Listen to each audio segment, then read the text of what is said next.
Students बिस्मिल्लाहिर्रहमानिर्रहीम। कैसे हैं आप सब? अच्छा जी, पैराडाइज लॉस्ट बुक 1 की टेक्स्ट जो है ना वो मैंने आपको पढ़ा दी है, लाइन बाय लाइन एक्सप्लेनेशन के साथ जो था मैंने आपको फुल बुक की टेक्स्ट पढ़ाई थी। इसके बाद हमारे दरमियान में से हम 7 बुक्स जो आती हैं उनको स्किप करें, मतलब बुक नंबर 2 से लेके 8 तक हम नहीं करेंगे क्योंकि वो हमारे सिलेबस में नहीं होती। और भी मोस्टली यूनिवर्सिटीज़ हैं जो कि ये बुक्स नहीं पढ़ाती, सिर्फ बुक 1 और 9 ही पढ़ाई जाती हैं। तो इसलिए आज हम जो है बुक 9 की टेक्स्ट को स्टार्ट करने जा रहे हैं। तो जब हमने बुक 1 को पढ़ा था ना, उसमें सारी सैटर्न की स्टोरी थी, सैटर्न के प्राउड के बारे में था। और जब हम बुक 9 को पढ़ेंगे ना, ये एडम और ईव की स्टोरी होगी, एडम और ईव के डायलॉग्स होंगे। तो स्टार्ट करते हैं अल्लाह का नाम लेके। No more of talk we are God or angel cast with man as with his friend familiar used to sit indulgent with him and with him partake rural repast, permitting him the while venial discourse unbound. I now must change those notes of tragic fall, distrust and breach, disloyal on the part of man revolt. अब क्या है ये lines में जो John Milton क्या कह रहा है कि जॉन मिल्टन जो है एडम और ईव की जो जन्नत में सूरत हाल थी ना उसके बारे में कह रहा है कि यानी वो वहाँ पे कैसे रहते थे। I shall discuss no more says the poet Milton, यानी पोइट मिल्टन जो है, जॉन मिल्टन जो कहता है ऑफ गॉड एंड एंजल्स, मैं कहता है मैं ज़्यादा गॉड की और फरिश्तों की बात नहीं करूँगा जैसे मैं पिछली बुक्स में करता आया हूँ। Sitting with man as guest one sits with friends और फैमिली मेम्बर्स, कि यानी एडम और ईव जन्नत में ऐसे मेहमानों की तरह रह रहे थे जैसे हम अपनी फैमिली के साथ या फ्रेंड्स के साथ बैठते हैं। Treating him kindly and sharing in his simple rural food and drink, मतलब वहाँ पे वो उनके साथ बहुत अच्छा बर्ताव किया जाता था, उनको हर तरह का खाना पीना मैसर था। All the while allowing him to involve the नई कन्वर्सेशन, और सारे मिल बैठ के जो है गपशप करते थे, गॉसिप्स करते थे, बातें करते थे। Now I must change my pitch from the rustic to rustic और आइडलिक, वो कहता है लेकिन अब मैं अपनी टोन जो है वो चेंज करने लगा हूँ at to a sad note, यानी मैं अब सैड नोट की तरफ आऊँगा। पहले तो यानी उसने ये बताया ना कि वो एडम और ईव कैसे रहते थे, अब वो यानी गॉड्स ओबीडियंस डिसोबीडियंस की बात करेगा कि इंसान ने, एडम ने और ईव ने किस तरह से अल्लाह ताला की नाफरमानी की थी। For those guiltless times have come to an end, कि उनका जो गिल्टलेस टाइम था वो अब अख्ताम को पहुंचने वाला है। Suitable for story of the evil disloyalty, मतलब यानी बदी की जो कहानी है, उनकी बेवफाई की जो कहानी है, उनकी डिसओबीडियंस की जो स्टोरी है जो कि सैटन की वजह से उन्होंने की थी, and the disloyalty disobedience and insubordination shown by man to God, के खुदा ने किस तरह खुदा यानी इंसान ने किस तरह खुदा को नाराज़ किया था। Disloyal on the part of man, revolt and disobedience on the part of heaven.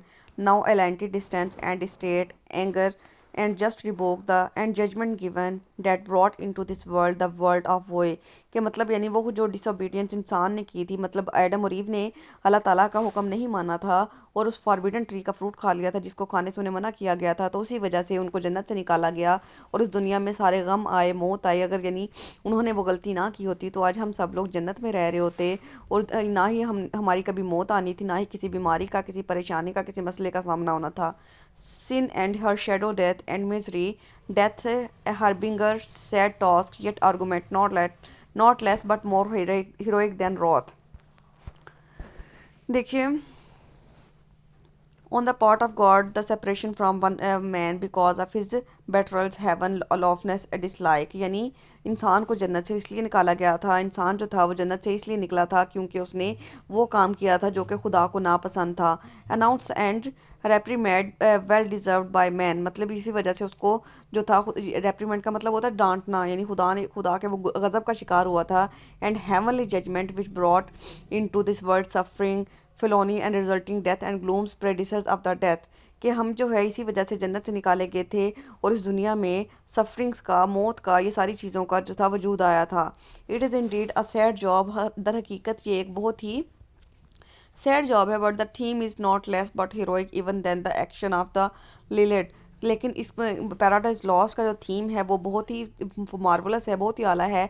Which deals with the dreadful angle of Achilles on the his enemy Hector whom he followed thrice around the walls of the Troy, मतलब यानी शैतान की बात कर रहे हैं कि यानी शैतान ने जो है अपने मकसद में वो किस तरह कामयाब हुआ था। It is more heroic than the fury of Turnus, मतलब वो कह रहा है कि इसको जो है ना वो दुनियावी स्टोरी से जो है बिलोंग करके कह रहा है कि यानी अगर हमने दुनिया में जितनी भी हेक्टर के बारे में कोई स्टोरी पढ़ी होगी, ट्रॉय के बारे में अगर स्टोरीज पढ़ी हैं, तो ये जो पैराडाइज लॉस्ट है ना, इसकी स्टोरी और थीम इन सबसे अबव है। Turnus who was deprived of Lavinia in as his bride, यानी टर्नस जो था उसको वो लेविनिया की और उसकी स्टोरी थी कोई।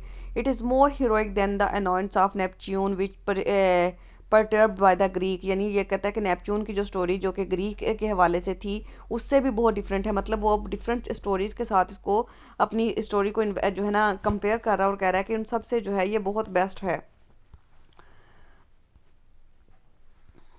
आगे देखिए, of certain Achilles on the foe pursued thrice fugitive about Troy wall और रेज, मतलब यही जो हमने वो पैराफ्रेज पढ़ी है ना कि इन सब के साथ उसने वन बाय वन कंपेयर किया है। Of Turnus of Lavinia's disposed or Neptune or Neptune's ire or Juno's that so long perplexed Greek and Cytherea son if answerable style I can obtain of my callistical patroness who designs here nightly visitation unimplored and dictates to me slumbering or inspire easy my unpremeditated words since first the subject was of our heroic song pleased me long choosing and beginning late not sedulous by nature to indict was hitherto the only argument heroic deemed chief mastery to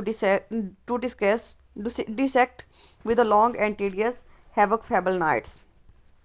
अब जो है John Milton ये कह रहा है कि उसकी जो स्टोरी है, उसने जो थीम लिया है, उसने जो सब्जेक्ट लिया है बयान करने के लिए, उसका कोई भी मैच हमें हिस्ट्री में नहीं मिलता। If you get a style equivalent to the more heroic subject from my heavenly patroness, कि जॉन मिल्टन कह रहा है कि अगर आपको इससे कोई अच्छा स्टाइल जैसा कोई अच्छी सब्जेक्ट या थीम वाली स्टोरी मिल जाती है, who favours me with Knightley visits, तो वो कहता है कि मुझे उसके बारे में ज़रूर बताना without being asked to do, और मैं आपको ऐसा करने को कह रहा हूँ। And motivates me to write my verses smoothly and impulsively, और कहता है कि यानी मेरा जो सब्जेक्ट है वो इन सब से जो है बेहतर है, इन सब से बेहतरीन है, और मुझे इससे जो है बड़ा हौसला मिला है। I may be able to tell this great story, और मैं ये इतनी अजीम कहानी को बयान करने के काबिल हुआ हूँ। माई म्यूज़ जो है, मैंने बुक वन के टेक्स्ट में आपको बताया था कि यानी उनकी पोइट्स जो होते हैं ना, उनकी गॉडेस को कहा जाता है जिनसे वो हेल्प मांगते हैं। My muse has been inspirational ever since the theme of his epic occurs to me, मतलब जब उसने ये पैराडाइज लॉस्ट लिखने का सोचा था ना, तो उसने अपनी म्यूज़ से हेल्प मांगी थी कि वो उसको जो है इसके लिखने में हेल्प करे, उसे सैटर्न की स्टोरी के बारे में बताए। सैटर्न बताया कि इंसान ने जो था वो खुदा की नाफरमानी क्यों की थी, उसको क्यों जन्नत से निकाला गया था, तो सारी हेल्प जो थी उसने अपनी म्यूज़ से ली थी। तो वो कहता है कि मेरी जो म्यूज़ थी उसने मेरी मदद की थी, मुझे इंस्पायर किया था कि इतनी बड़ी एपिक पोइम को मैं लिख सका हूँ। A theme which I took a long time to opt and high so have begun writing upon, कि मैं उसकी मदद से ही मैंने ये थीम को जो था अडॉप्ट किया और इस पे मैंने लिखना शुरू कर दिया है। So late in my life I am not by nature capable of attentively applying myself to relate stories of war the conventional subject. वो कहता है कि मैं इस बात मेरे अंदर ये कैपेबिलिटी नहीं है बाई नेचर कि मैं जंगों की कहानियाँ बयान करूँ या फिर कोई कन्वेंशनल जो स्टोरीज होती है ना वो वाली स्टोरीज को लिखूँ।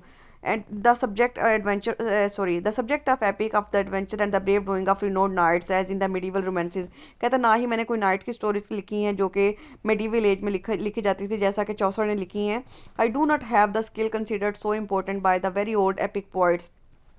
वो कहता है कि मेरे अंदर जो है ना, जो ओल्ड एपिक पोइट्स हैं ना, उसकी उनसे जो करेक्टरिस्टिक्स हैं या स्किल्स हैं ना, वो उनसे थोड़ी डिफरेंट है। मेरे अंदर वो वाले पोइट्स वाली स्किल्स नहीं हैं। To analyse at boring length and the damage produced by upon the warriors के, यानी वेरियर्स की कहानी कोई बढ़ा चढ़ा के जो है उनको लंबा चौड़ा करके बयान किया जाए और वो बोरिंग लगे। वो कहता है मैंने यूनिवर्सल जो है थीम लिया है, यूनिवर्सल स्टोरी को मैंने बयान किया है। आगे देखिए, in battle friend the better fortitude of patience and heroic martyrdom unsung or to describe races and games or twiddling furniture emblazons shield। ये बहुत इंपॉर्टेंट लाइंस हैं, और इन लाइंस ये अक्सर जो है ना रेफरेंस टू कॉन्टेक्स्ट में आ जाती हैं, इन पे इंपॉर्टेंट आप लोग हाईलाइट कर लें।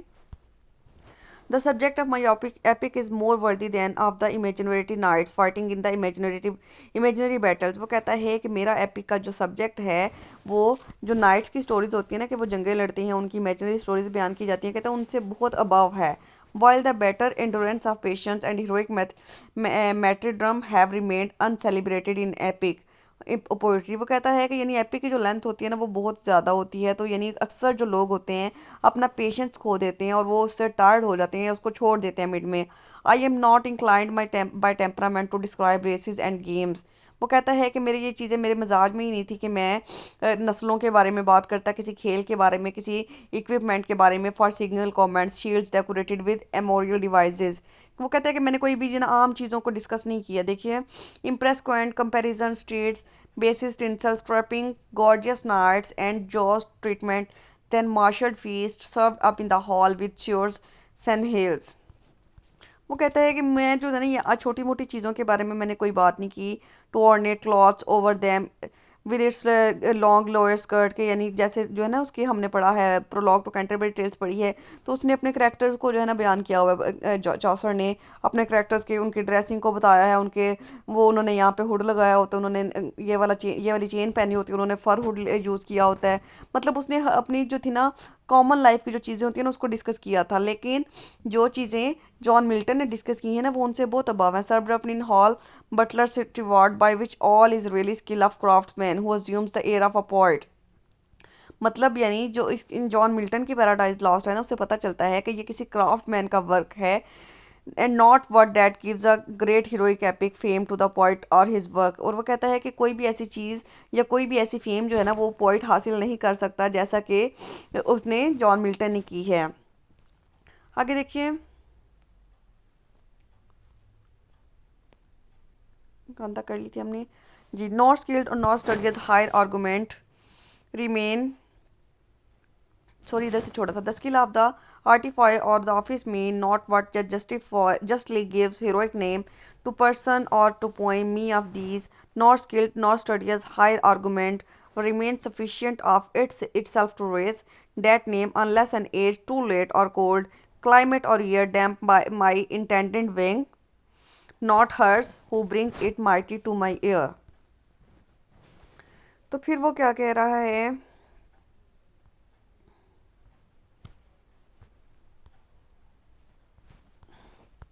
इधर से हमने छोड़ा था इसको। Yes, I am neither skilled in these nor concern to describe them. वो कहता है कि मेरे अंदर जो है ना ऐसी चीज़ों की ऐसी स्किल्स नहीं हैं जो कि दूसरे एपिक पॉइंट्स में पाई जाती हैं, ना ही मैं ऐसी चीज़ों को बयान करता हूँ। And for me therefore there remains only the higher theme. कहता है मैंने तो ये सोच लिया था कि मैं जो है कोई हायर थीम पे बात करूँगा, which is in itself sufficient to exalt that name of epic poet और पोइम, कि जिसकी वजह से एपिक पोइट का और एपिक पोइट्री का जो है नाम बुलंद हो सके। Unless the fact that I am living in an age too late. वो कहता है कि मैं जिस एज में रह रहा हूँ ना वो बहुत लेट एज है, the nearing the end of the world, जब दुनिया का अख्ताम होने जा रहा है, और इन अ कोल्डर क्लाइमेट या फिर किसी ठंडे आबोहवा में than the classical epical poets, यानी जहाँ पे क्लासिकल एपिक पोइट्स रहते हैं उनकी निस्बत मेरी आबोहवा जो है बहुत ठंडी है और मैं काफ़ी लेट हूँ। और my own advanced years dampen my wing which intends to fly high. और कहता है कि मेरे इतने सालों के गुजरने के बाद यानी मेरे जो पर हैं ना वो अब मज़ीद उड़ना चाहते हैं, and lower it and they may do this to a considerable extent of the poetry. वो कहता है कि मुझे ऐसा लगता है कि मैं काफ़ी हद तक ये करने में कामयाब हो सकता हूँ। The poetry were to be all my creation, और मैं अपनी क्रिएशन से अपनी इमेजिनेशन से पोइट्री लिखने में कामयाब होऊंगा। And not what that of heavenly muse who brings it to my ear every night. और कहता है कि ये सारी बातें हेवनली म्यूज़ जो है मेरे कान में आके हर रात कहती है, मतलब हेवनली म्यूज़ उसको जिस बात का हौसला दे रही है। नेक्स्ट इंशाल्लाह लाइन नंबर 48 से हम नेक्स्ट लेक्चर में करेंगे। अल्लाह हाफिज़।